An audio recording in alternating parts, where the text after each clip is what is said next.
बिस्मिल्लाहिर्रहमानिर्रहीम अस्सलामु अलैकुम वरहमतुल्लाहि वबरकातुहू। सुप्रीम कोर्ट से बड़ा हुक्म जारी हो गया है। वो कानून जो लंदन प्लान का हिस्सा है, जिसके बगैर नवाज शरीफ पाकिस्तान नहीं आ सकता, सुप्रीम कोर्ट ने उस कानून को फिलहाल रद्दी की टोकरी में फेंक दिया है।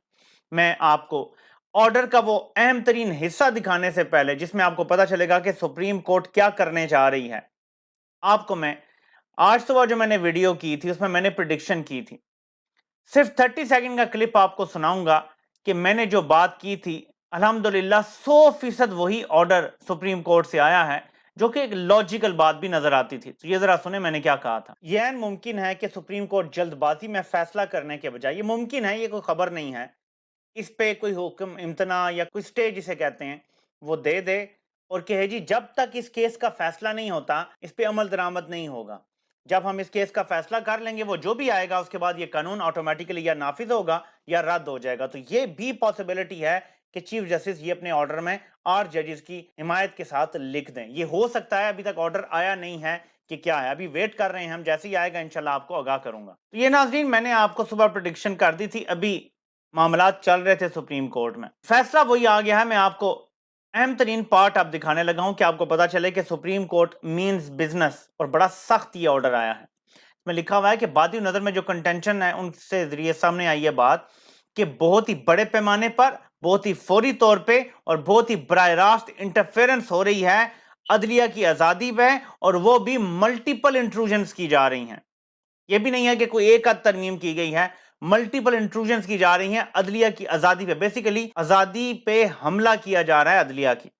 आगे लिखा हुआ है और ये सब प्रैक्टिस और प्रोसीजर को रेगुलेट करने की आड़ में किया जा रहा है, और ऐसा नजर आता है कि ये जो सब कुछ किया गया है ये आइन में करने की कोई गुंजाइश नहीं है, आइन इसकी इजाजत नहीं देता। तो ये तो यहां पे ऑर्डर में लिख दिया गया है, उससे सुप्रीम कोर्ट का माइंड ऑलरेडी पता चल गया है, लेकिन हुज्जत तमाम करने के लिए चीफ जस्टिस साहब ने सबको नोटिस कर दिया है, हुकूमत को भी, सियासी जमातों को भी और बाकी भी जो भी स्टेक होल्डर्स हैं उनको कर दिया कि आए आप भी कर लें बात जो भी आपने करना है, अगर आप करना चाहते हैं। ये अगर लटक भी जाता है, महीना दो भी इसमें गुजर जाते हैं, क्योंकि 2 मई की तारीख दी गई है फिलहाल, क्योंकि नेक्स्ट वीक इसी बेंच के कुछ जजेस कराची रजिस्ट्री में बैठ रहे हैं, वो अवेलेबल भी नहीं थे, उसके बाद ईद की छुट्टियां आ रही हैं, तो जाहिर है कि अप्रोप्रिएट यही था कि ऐसे टाइम किया जाए जब सारे जजेस अवेलेबल हों। तो ईद की 5 छुट्टियां भी बीच में आ गई, 21 से 26 तक। तो छुट्टियों के बाद फिर आराम से 2 मई को ये सुना जाएगा। ये फौरी तौर पे भी फैसला हो सकता है और हो सकता है ये लटक जाए इतना कि चीफ जस्टिस सिर्फ जाने से पहले बड़ा फैसला दे जाएं इस कानून के हवाले से, या इस कानून के हवाले से ऐसा फैसला आ जाए कि आप तो नहीं कर सकते लेकिन हम रेगुलेट करेंगे, और फिर पूरे 15 जजेस का जो भी सिलसिला है वो सारे बैठ के और आपस में रेगुलेट कर लेंगे सुप्रीम कोर्ट को कैसे चलाना है, जिसका खमियाजा एंड में फायद ईसा साहब को भुगतना पड़ेगा, क्योंकि 8 जजेस हैं चीफ जस्टिस के पास। अगर ये रूल बना देते हैं 5 जजेस या 7 जजेस या 9 जजेस का बेंच ही डिसाइड करेगा समोटो को, बेंचेस को, तो फिर आप ये देखेंगे कि फायद ईसा की ताकत तकरीबन खत्म हो जाएगी और उनका चीफ जस्टिस होना ना होना एक बराबर हो जाएगा। तो अब ये देखना है कि चीफ जस्टिस 100 सुनार की और एंड में एक लोहार की मार के जाएंगे या नहीं। लेकिन आते हैं दूसरी चीज की तरफ। नाज़रीन, ये खबर चल रही है मीडिया पे, हुकूमत ने चीफ जस्टिस ऑफ पाकिस्तान की मुद्दत मुलाजमत में कमी पर गौर शुरू कर दिया। अब कमी पर गौर का मतलब है क्योंकि इनके 4 महीने रह गए हैं टोटल, तो मतलब चीफ जस्टिस को वक्त से पहले रिटायर करने की बात कर रहे हैं। अगर ये 1 साल कमी करते हैं मुद्दत मुलाजमत में, मैं आपको कानूनी भी बताता हूं, मैं सिर्फ इनकी अभी ख्याली पुलाव की बात बता रहा हूं, ये 1 साल कमी करते हैं तो जस्टिस फायद ईसा का टेन्योर भी टोटल 11 महीने का या 1 साल का है, तो फिर वो भी सितंबर में रिटायर हो जाएंगे, सितंबर अक्टूबर में वो भी रिटायर होकर घर चले जाएंगे, क्योंकि उनका टेन्योर भी फिर कम हो जाएगा ऑटोमेटिकली। तो उसके लिए ये कह रहे हैं कि हम वन टाइम करेंगे कानून साजी, कि एक दफा होगा और ये एक दफा होने के बाद खत्म हो जाएगा। मैं पहले इनको बताता हूं कि इनको मशवरे कौन देता है कानून के, ये मैं आपको दिखा रहा हूं। आइन का आर्टिकल 179 ये कहता है कि अ जज of the Supreme Court shall hold office until he attains the age of 65 years unless he sooner resigns or is removed from office in accordance with the Constitution. जज 65 साल की उम्र तक सुप्रीम कोर्ट में रहेगा, irrespective के वो chief justice है या कोई आम जज है। उम्र की हद आइन में लिखी हुई है, इससे पहले ये तो रिटायर कर ही नहीं सकते। कोई मुद्दत मुलाजमत ऐसी है ही नहीं चीफ जस्टिस की। चीफ जस्टिस भी जज की मुद्दत मुलाजमत पूरी होने पे ही रिटायर होता है। तमाम जजेस सुप्रीम कोर्ट के बराबर हैं, कोई सीनियर या जूनियर नहीं होता, ये भी चीज मौजूद है। तो आइन तो इजाजत ही नहीं देता, ये कैसे करेंगे? आइन में तरमीम करने के लिए जितने लोग चाहिए वो कुल इनके पास मौजूद ही नहीं है, ये कैसे करेंगे? 2/3 ना इनके पास, कौमी असेंबली में 2/3 नहीं है जितने टोटल मेंबर चाहिए, तो ये सेनेट में कैसे 2/3 से पास करेंगे बिल? इनके पास कहां है 2/3 बंदे सेनेट में, आप मुझे बताएं। ये नहीं कर सकते, सिर्फ गिदड़ भपकियां हैं। क्यों? शहबाज शरीफ कंटेम्प्ट ऑफ कोर्ट कमिट कर चुके हैं। मैं फिर दोहराता हूं, शहबाज शरीफ कंटेम्प्ट ऑफ कोर्ट कमिट कर चुके हैं। जैसे आजाद कश्मीर के वजीर आजम को निकाला गया ना, क्योंकि उन्होंने एडमिट किया कि हाँ मुझसे कंटेम्प्ट हो गई है, मैं माफी मांगता हूं, अनकंडीशनल एडमिट कर लिया था उन्होंने।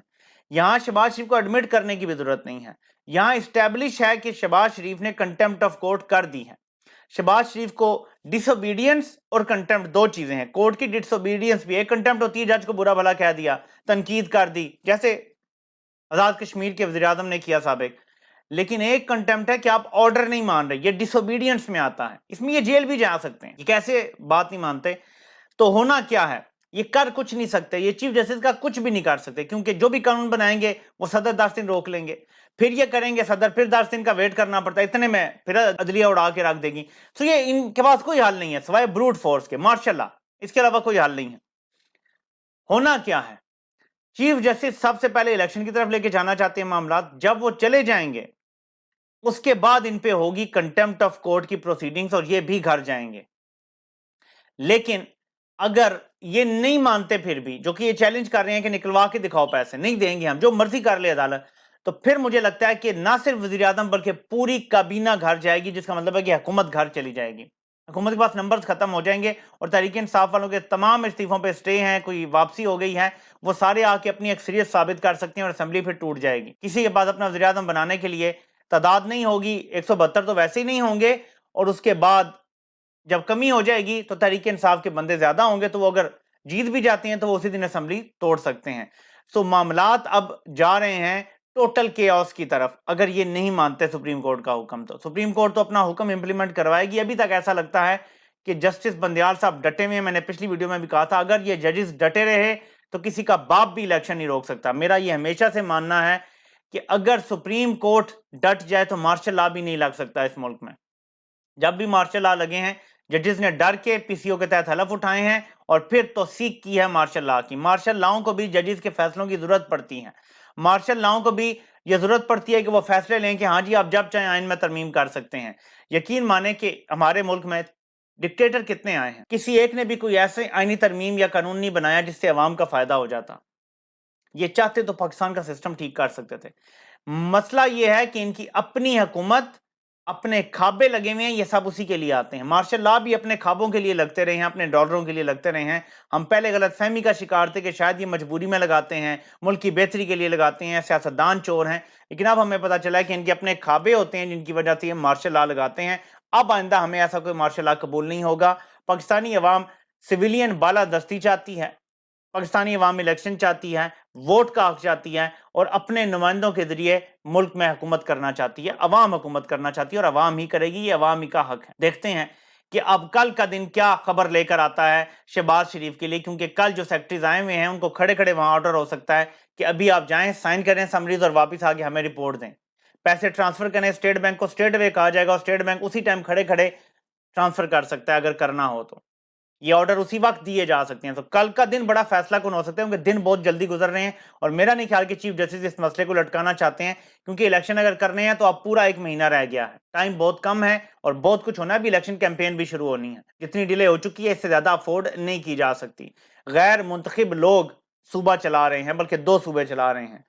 तहरीक इंसाफ की आप देखें ग्रेटनेस, दोनों सूबों में पीडीएम की हुकूमतें बैठी हुई हैं। दोनों सूबों में कोई केयरटेकर हुकूमत नहीं है, पीडीएम के अपने लोग बैठे हुए हैं। कई उनके टिकट पे लड़के जो हारे हुए हैं वो भी बैठे हुए हैं काबीना में। तहरीक इंसाफ इस पे शोर नहीं डाल रही, कह रही है हम इनके साथ ही इलेक्शन लड़ेंगे। ये सुप्रीम कोर्ट की जजेस की अक्सरियत पे एतराज कर रहे हैं। कितने गिरे हुए लोग हैं। मैंने जैसे पिछली वीडियो में कहा था, पाकिस्तान की बदनसीबी और अलमिया ये है कि पाकिस्तान के जमहूरियत, आइन और कानून के खिलाफ सब ज्यादा साजिशें पार्लिमान के अंदर हो रही हैं इस वक्त। اس ٹائم یہ ابلیس کی مجلس شورا بن گئی ہیں اور اس کو ابلیس کے شر سے بچانا ہے، یہ بھی پاکستانی قوم کی ذمہ داری ہے، کیونکہ یہ ہمارا اپنا ملک ہے۔ آپ سے انشاءاللہ پھر ملاقات ہوتی ہے۔ اللہ پاک آپ سب کا حامی و ناصر ہو، اور سب کے سننے کا بہت بہت شکریہ۔